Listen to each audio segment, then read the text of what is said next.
one of those things you see on TV, you read about in the books, and you certainly hope never to have to experience yourself. To most of us, it was pictures on TV. It's the biggest war after World War II in Europe. But to them, it was real. They actually grabbed my head and smashed it against a radiator in our apartment, so I'm half blind in my left eye because of that.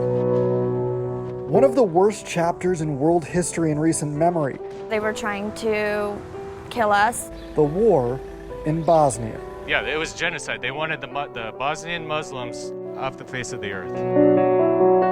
And therefore a lot of refugees. Fleeing for their lives to escape genocide in search of a new life. It's just one of those things where your survival instinct kicks in and it all becomes about that. It finally came to an end 25 years ago. Many from our state played a role in the fight for peace, to bring peace. It's hard to see things like that go on, and we did see them go on. And, really brutal stuff. Also the refugees who survived the horrors. Certain things I can still hear it or smell it as if it was yesterday. Can truly find peace.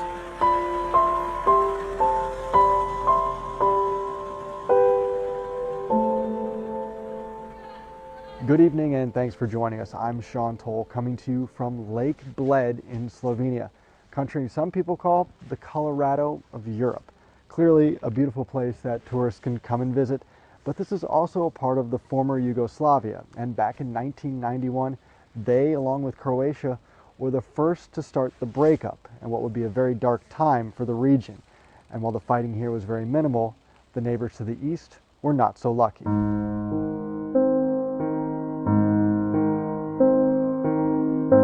People know about the beautiful mountains of Slovenia and the shorelines of Croatia, but they were the first to break apart from Yugoslavia. The other countries of what is now North Macedonia, Montenegro, Bosnia and Herzegovina, Kosovo, and Serbia all came to be. But what many remember most is the war that took place in Bosnia. Serbs in Bosnia are something like 1/3 of the population. They wanted to take Bosnia with them and keep it in Serbia, while other people in Bosnia wanted it to be an independent state. The fighting also came from Croatia. 3 different religious sects in Bosnia created divide. It became very violent and pretty hideous stuff of kicking people off their land. Their homes were destroyed, their neighbors are no longer there. More than 100,000 dead, more than 2 million displaced, refugees scattered to save their lives. And so, they took up new lives in places like Denver. So many people trying to escape the country and the violence, including from here in the town of Derventa, just near the Croatian border. And finding their way out wasn't easy, including for one woman who found sanctuary in Denver. Time can heal. It can rebuild. But it can't fix everything. Certain things I can still hear it or smell it as if it was yesterday. Slavica Park grew up in Derventa with her family, and for her, the war left scars on more than just the buildings. I'm still sitting here and I'm trying to understand, why did it have to happen? Why?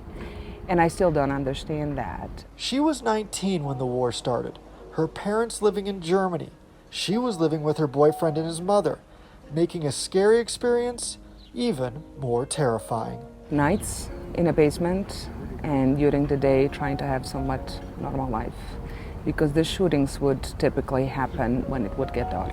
Now this river was the dividing line for the forces that were fighting in town here, and Slavica said she spent most of her time hiding out in a little house that used to be right here at the edge of the river. I remember the first night that I sat in the house where the ground was shaking, where the building was shaking. I just remember sitting and shaking uncontrollably myself, just inability to really calm down. Hiding at nights, but during the day, trying to live. Or it's actually the hope that it will stop tomorrow. And so you try to go to school, you try to go to work, you try to connect with family or friends. As the nights fall, The shootings begin, the grenades start falling, so you make it to the basement and you make it through the night. But after 6 months, she knew she needed to somehow free herself from the violence and get to her family. They had no idea if I was dead or alive, so I needed to make it out and tell them I'm okay. So finally, they made their escape, thanks to the help of a friend. Pushed us into his car, 3 of us, and we picked up 2 kids along the way, and he just drove us from Derventa to Slavonski Brod. We crossed the bridge to Croatia. The timing left them feeling even more fortunate. It really truly is a miracle. That morning after we escaped, it's when I was shot at, when the place where we were hiding was bombed and completely destroyed. And one of the biggest fights happened right outside next to the bridge. From Croatia, she made her way to her family in Germany. My mother did not recognize me. She and Dad came to the train station to pick me up, and she walked by me twice. After 6 months of living in a basement, it changes you. It ages you. Eventually, she found her way to Denver, where emotions from Bosnia finally caught up with her. And I started dealing with PTSD, and I also really refused to like anything about the United States or about Denver, because it was a constant reminder for me, why am I actually here? Life in Denver meant starting from scratch, learning the language, and eventually finding work. The work I did at MOSTAR Group for 14 years involved working with the refugee community very closely. Work that meant the most. That's my community. I will always relate to any of the refugee and immigrants as well, because I understand how it feels to be in those shoes. One of her latest endeavors is a food incubator, which helps local entrepreneurs learn to run a restaurant. This one was to help teach refugees who wanted to work in the food industry. We enrolled refugees from Syria and Iraq, and then later on entrepreneurs from Ethiopia. And the women know the chance she's helped provide. I felt like I had another chance. It's a new day. It's a new life. It's a new opportunity. Park has been back to her home country a few times to visit, but it's not the same. The decades-old scars are still there. Colorado has helped in her healing. My American friends nowadays call me the Denver ambassador because I love the city so much. I mean, it is my home, the only home I have right now.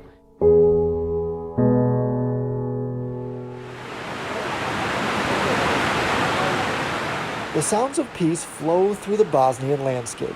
The serenity and beauty of Kravica waterfalls. Walking through the streets of Mostar, the sights and sounds are breathtaking. Even the jumpers are back on the old bridge. But not that long ago. Mostar was one of the most destroyed cities during the war. About 90% of the town was destroyed, including the old bridge that stood for 400 years. When they destroyed the bridge, they finally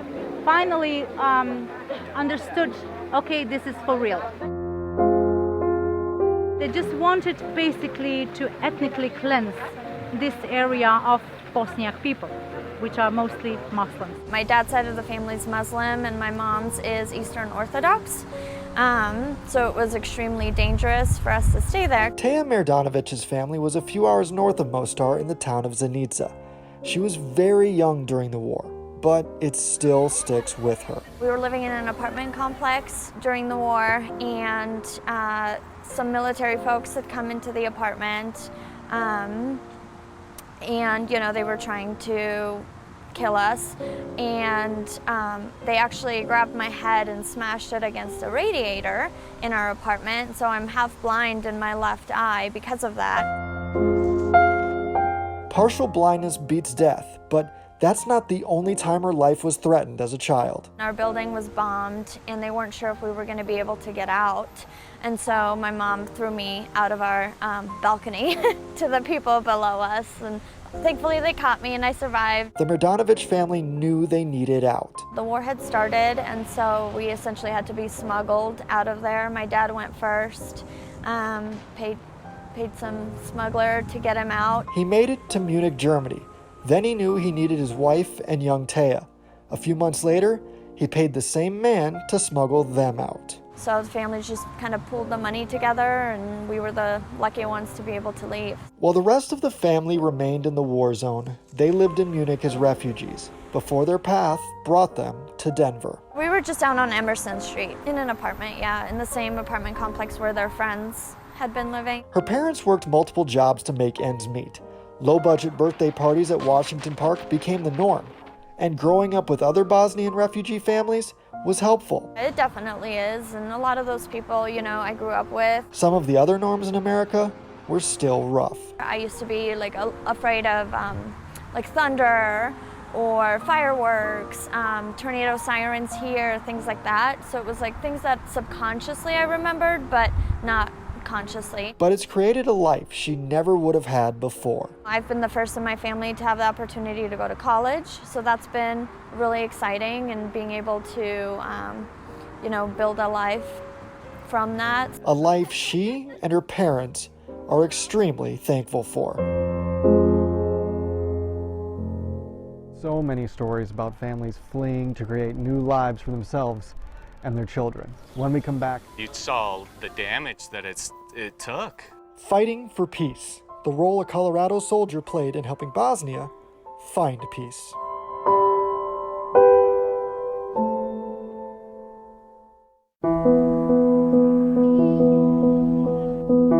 A big part of helping the country of Bosnia move forward is the troops who came as part of the peacekeeping mission, many of them from Colorado. Russell HAYTHORN has the story of one of those soldiers from the small town of Eaton, who will never forget what he saw while trying to bring peace. Many from right here in Colorado played a role in the fight to stabilize Bosnia as the war was ending.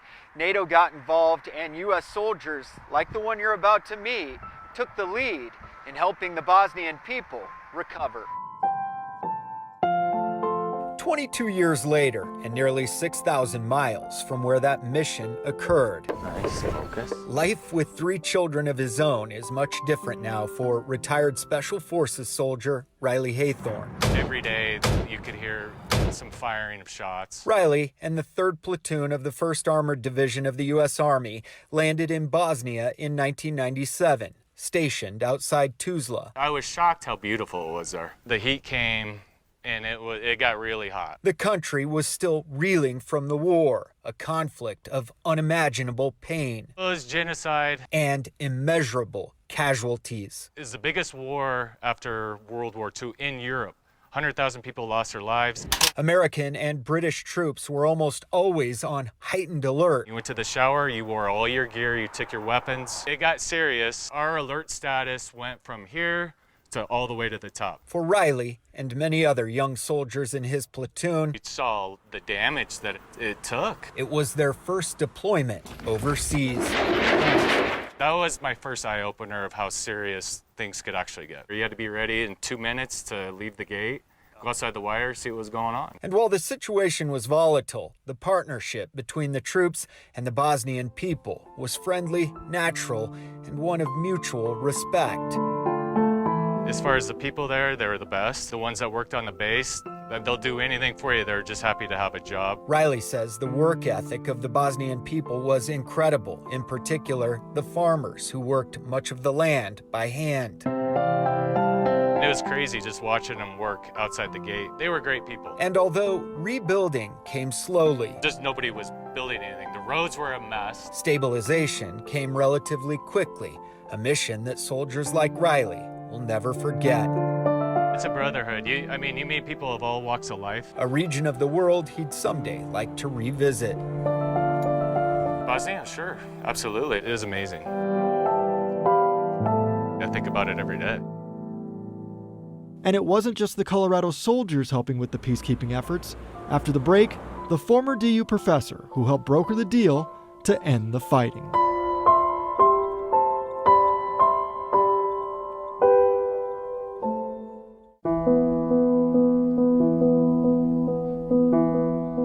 welcome back. This is Zagreb, the capital city of Croatia. This place was bombed many times during the war, but it's also a place a Denver man came to help bring peace. For nearly a decade, the campus of Denver University was home to a man who played a number of major roles on the world stage. not the least among them, a major role in the Balkans. Well, I was a Foreign Service officer working in the State Department, and Ambassador Richard Holbrooke came into the State Department and took over the European Bureau and asked me to become the director for the Balkans. And in the mid-90s, that was an important region of the world. Well, in the summer of 1994, and the war had been going on for some 2 or 3 years at that point. So Christopher Hill was a part of the team tasked with helping the sides reach a peace agreement. It was my first job in the Foreign Service. I'd been there on a number of occasions since then. And so I became the person who worked with Holbrooke to see what we could do to end this war. That meant meeting with leaders in Bosnia, Croatia, and even Slobodan Milosevic, the Serbian president whose name is now synonymous with the term ethnic cleansing. It's hard to see things like that go on, and we did see them go on, and really brutal stuff. And yet at the same time, you're trying to talk to both sides. You're not just talking to the good guys, you're also talking to the people who, in effect, are perpetrating this. Some of the people we talked to ended up being charged and convicted of war crimes. But yes, it was very difficult because when you're a peace mediator, you got to be able to talk to everybody. It involved travel between Belgrade, Zagreb, and Sarajevo to meet with those leaders and search for a peaceful resolution to the brutality. It's controversial to this date, but essentially we wanted the fighting to stop. That was very important. We wanted the principle that Bosnia would remain a country and not be divided and become 2 countries, even though internally it was a kind of federated state with different rules. Those being the Serb and Muslim and Croat areas. And the decision to go in late with troops was met with criticism, even though American troops suffered no loss of life. We made it very clear to the Serbs that enough is enough. And during these negotiations, we got the Serbs to pull back their heavy weapons and stop shelling civilians in Sarajevo. Sarajevo was surrounded. I mean, you could only get out through a tunnel. Eventually, they got to the light at the end of that tunnel and agreed to a deal on November 1st, 1995 in Dayton, Ohio. But for Hill, work in the Balkans wasn't done. I stayed, I worked on it, and I ended up as, a few months later, I went down to Macedonia and I was the ambassador there, which is another part of Yugoslavia. And then another situation flared up in a place called Kosovo, and there I was the special envoy, sort of doing the same kinds of things that I did with Holbrooke and others in Bosnia. Looking back on his time, he hears the criticism. People saying as the mediator, he should have done better. Terrific. Where was that person when, the things were actually happening? So you have to have a bit of a thick skin. But I must say, when you're looking around there, whether it's Bosnia or Kosovo, and you see people have kind of begun a normal life again, and by the way, although they complain about where they are now, it wasn't such a bed of roses even before the war. So on the whole, I think no question the Balkans was better for U.S. involvement in it. And for Hills as well. Da, to je istina.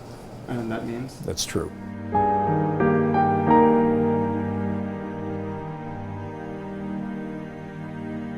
A Denver man who has clearly seen a lot in the attempt to bring peace.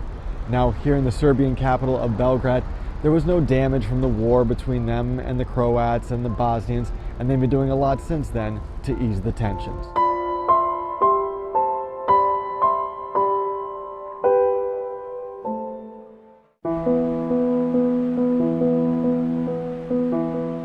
The beauty of the country of Bosnia and Herzegovina is not what many of us would have thought, seeing all the war-torn images on TV.